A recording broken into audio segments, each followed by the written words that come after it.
the app. We are so pleased to be joined by journalist Harriet Marsden, who is in London this morning.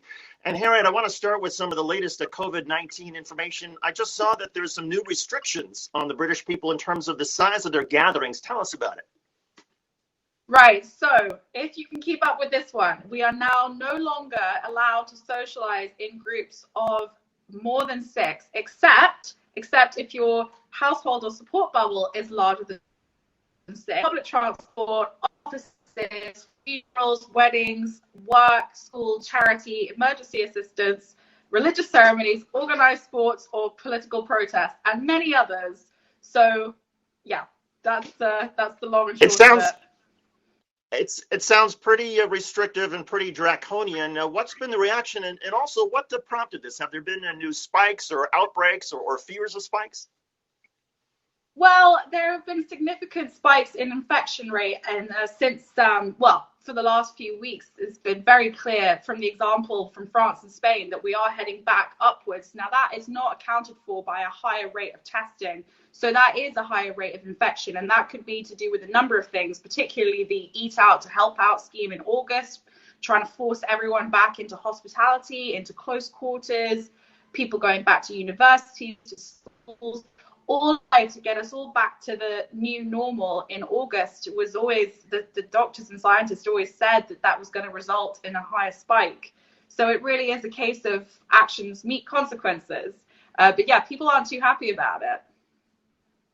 We are talking live with Harriet Marsden. She's a journalist in London in the UK. We're talking about some of the new COVID restrictions there. If you want to be part of the conversation, you can tweet at us or join us on HAPS on the app. We've got a special hello to you from Jonesboro, Arkansas, from Teresa. Also hello from a colleague of yours in London, Dana Lewis, who's a longtime friend of Quick Hits News. Also Mark Goldman, who's out on the West Coast in California. Harriet, there have been some, obviously in Europe, there has been some pushback to the restrictions. In fact, we just had somebody here on the app who said fascism in London.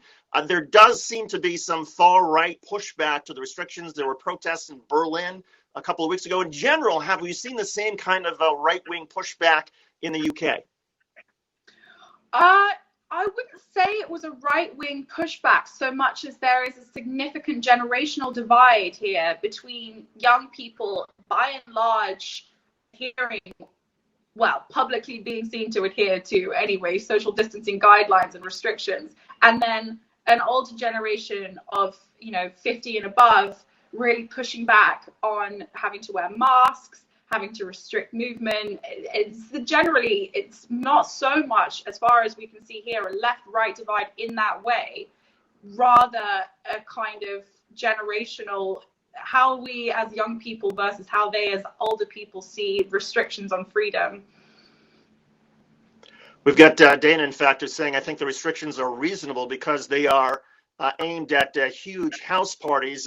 Have there been a lot of published reports in London about people defying the restrictions and having large house parties and large gatherings, whether it's privately or publicly?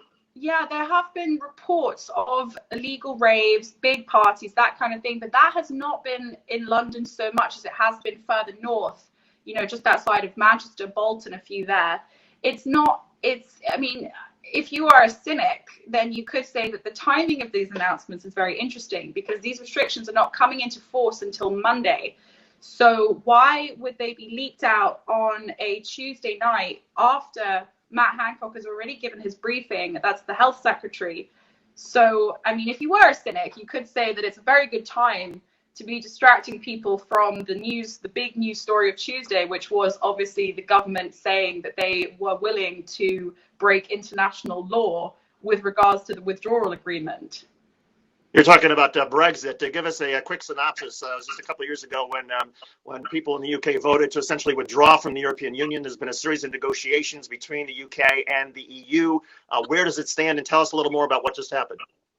Right, so what you need to know is that the withdrawal agreement is not actually a deal between the UK and the EU. It's an agreement on how we're going to leave, and that transition period ends at the end of this year. So at the moment, timing is very, very tight to get to some kind of consensus with the EU. And on Tuesday, it came to the fore that the agreement, this withdrawal agreement that Boris Johnson used to get elected on the back of, that he said was oven ready, signed, sealed, delivered, it's done, turns out that he's not best pleased with some of the parts which relate to trade with Ireland, with Northern Ireland, and the border, a potential border that might have to happen between Northern Ireland and the Republic of Ireland, which could undermine the Good Friday Agreement. So Boris Johnson was banking on the British public not caring whether he broke international law or not, but of course the international community, Nancy Pelosi, for example, sees it very differently. Indeed, we're talking with Harriet Marsden. She's a journalist in the UK and London, reporting for us live over HAPS TV, the network of Now. This is a special edition of Quick Hits News. We have a daily show that comes out each day around 5 o'clock U.S. Eastern Time, which we do a sort of roundup of all the top stories across the world, across the United States and around the world. And we are partners with, honored to be partners with HAPS TV, which is a growing sort of phenomenon. Ability of journalists to speak live. Harriet, I've got a question for Mark Goldman. Wants to know what's the impact on the economy, particularly small businesses. I think he's referring both to, well, I don't know, either COVID-19 or perhaps Brexit. Why don't you tackle both? What's been the impact? In terms of the economy, with regards to the pandemic, things have, as far as we can see, things have never been worse. The outlook is bleak. It's about as bleak as it could be, actually. Think we're headed for the worst recession since the Second World War. Small businesses in particular have had massive impact because the government support didn't come quick enough, it didn't come consistently enough, and too many people fell through the cracks. So the hospitality industry received a boost with this Eat Out to Help Out scheme in August, but there was nothing for the arts sector similar. Small businesses in that regard are really suffering. Freelancers, it's, yeah, in terms of the pandemic and our economic outlook, it is not good. In terms of Brexit, no deal. Yeah, sure. Go ahead, Tal. Take us in terms of Brexit, because I know that there's been some economic fears that Brexit could cause an economic catastrophe as well.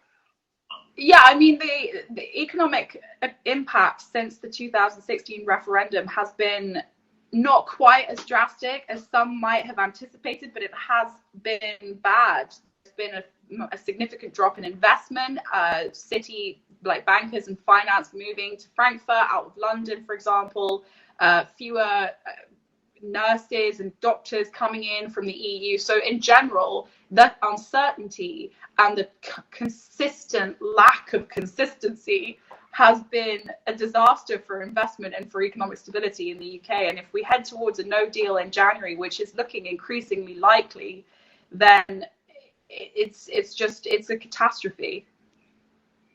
Yeah, catastrophe is the word that a lot of people are using here to describe the economy right now in the United States. In fact, Harriet, there was just a story that came out today, a famous polling organization called the Pew Research Center. They came out with a survey that found out of Americans age 18 to 29, 52% are now living with their parents.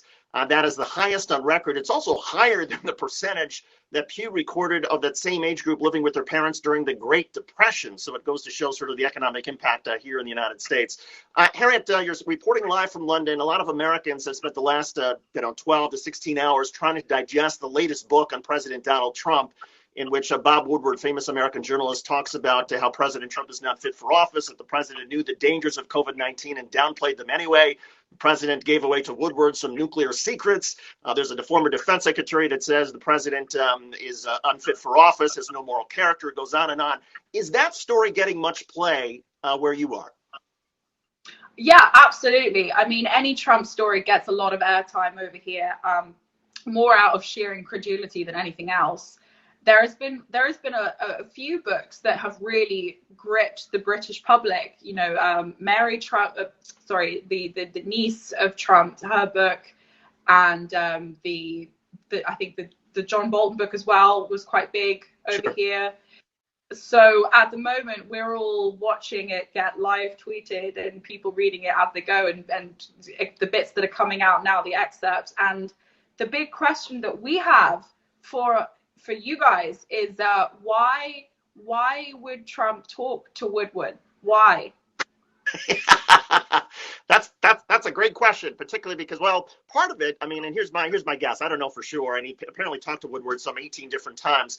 Woodward wrote a book about Donald Trump 2 years ago, in which he talked to a lot of people, but not President Trump. Trump wouldn't talk to him. So Woodward went to him and said, "Look, you were mad about the first book not talking to me. I'm writing a second book. Why don't you give me the opportunity to actually, get into your mind and sort of hear what you're thinking?"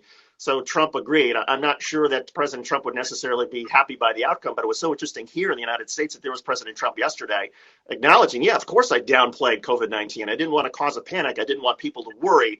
The flip side of that argument, of course, is that maybe if you had caused a little bit more worry, people might have started social distancing sooner and started taking more precautions, and the data modeling suggests that that would have saved lives. But in any case, Yeah. in the UK, I mean, here in the United States, there's a lot of concern about, is this the end of America as we know it? Is it, is it eroding in terms of its influence around the world? What are the perceptions of the United States generally, and where the US is in Europe? Well, I think it's interesting that you say that one of the arguments was that if he had been honest and open about how bad COVID-19 was going to be, then perhaps lives could have been saved and perhaps people would have started social distancing earlier. From what we can see over here, we have been astonished by the reaction of some of the American public that has made its way over to here. The protesting about wearing masks, the insane levels of a non-adherence to social distancing guidelines. So I think it's interesting for us to hear that argument saying, well, actually, if people had known the truth, then they would have done this, this, and this, because as far as we can see, they do know the truth now, and it makes no difference. And it's very worrying in the UK. The prospect of a second Trump term is we're just at this point. I personally, and most UK people who are looking at UK politics, we just don't see a way back for the US to ever be a world player on the same stage again. The undermining of international agreements, there's no coming back from it. Remarkable. We're talking with Harriet Marsden. She's a journalist in the United Kingdom, live from London via the HAPS TV app. HAPS, of course, is this remarkable new technology, very easy to use if you're a journalist or anybody else. You simply download the app, and you can literally talk live with people, kind of like FaceTime, except, of course, there are certain things we try to sort of add to it. But remarkable technology enabling us to speak live, journalist to journalist. Harriet, the other big story that in the United States, and I assume the UK, was the Oxford AstraZeneca human trial. It's now in phase 3 for a possible vaccine that seems to be the leading vaccine, the farthest along. And then it was suspended yesterday because one of the participants in the UK had what's now being described as a severe neurological condition. And they're trying to determine whether this was related to taking the vaccine or something else.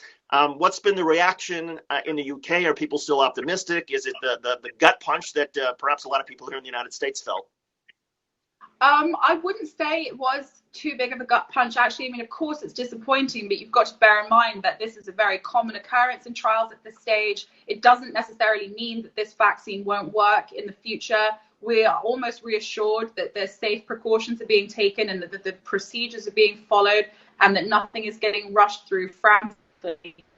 I don't think that anyone thought that this was some kind of miracle cure that was going to come and be ready by Christmas. I think we've all more or less settled ourselves in for the long haul truth, which is that a vaccine, even if it is passed and even if it does work, probably won't be available before next spring. A lot of schools here in the United States tried to open and have now been closing or having their students leave college campuses to learn remotely. A lot of public schools have delayed openings. What's the status of schools in the UK? Well, the schools have just started reopening, and I think in terms of universities, that the government have just asked universities not to send students home if there is an outbreak in the university halls, which is, of course, it's almost inevitable that there will be, because every year there is a freshers' flu with all of these young people from all over the country and the world pushed together in small living quarters and exhausting themselves in various ways, variously unhealthy lifestyles. So, of course, they are going to be a hotbed for infection. Now, the problem is the government can tell universities and schools not to send their students home, but they can't stop people from leaving. So there will be a case of a lot of students will flee these infection sites and come back to wherever their parents are and bring that infection with them. Yeah, that's been a huge debate here in the United States because a lot of universities have done just that. They've had outbreaks and they've said to all the students, you got to leave campus. And a lot of health experts are saying, no, wait a second, you send the students home even if they're asymptomatic and they start spreading this to their families and into the communities, and it simply transfers the problem. Harriet, we're going to go in just a couple of minutes, but you're an expert in all things also politics in the UK. Give us a sense in terms of where Boris Johnson's public approval is right now. What's the view of him, of the British government? And what are some of the political headlines coming out of London right now? Well, it's not good. It's not good. Even the Telegraph, which is known to be Johnson's paper, he was a columnist. It's been relentlessly pro-Johnson. It is not good. This has been, a lot of people are saying that this is the final straw for even the last supporters. Public opinion polls aren't quite reflecting that yet. Then simultaneously Boris Johnson's continued to go down because he has barely been seen in the past few weeks. I mean, the most that we saw of him in August was when he came back from his holiday that nobody was aware that he was on. So his response to the virus and his continual shambolic lack of preparedness and using his ministers in the firing line to take responsibility when it should be his, going down. Remarkable stuff. We've been speaking with Harriet Marsden. Harriet, how can people follow you on Twitter? I'm tweeting from Harriet1 Marsden, so one like the number, Harriet1 Marsden, and my DMs are open, so come and talk to me whenever you want. And yeah, that's where you'll find me. And of course, everybody on HAPS should now follow Harriet as well, so you can get all the updates as far as when Harriet appears live. And I can promise you, we will be having her live again and part of the ensemble and Quick Hits News. Again, that's the regular show we tape each day and publish her on 5 o'clock each day. We're going to work Harriet into that, so we've got a live voice as part of the ensemble from Europe. Harriet, it's such a pleasure talking with you today. Terrific reporting, and I really appreciate you doing this. Thank you. Thank you so much for having me. It's been an absolute pleasure. It's brilliant to be on this new platform, and it's seamless. So really would encourage people to start using it. Absolutely. On behalf of everybody at Quick Hits News and HAPS TV, I'm David Schuster. Thanks for watching.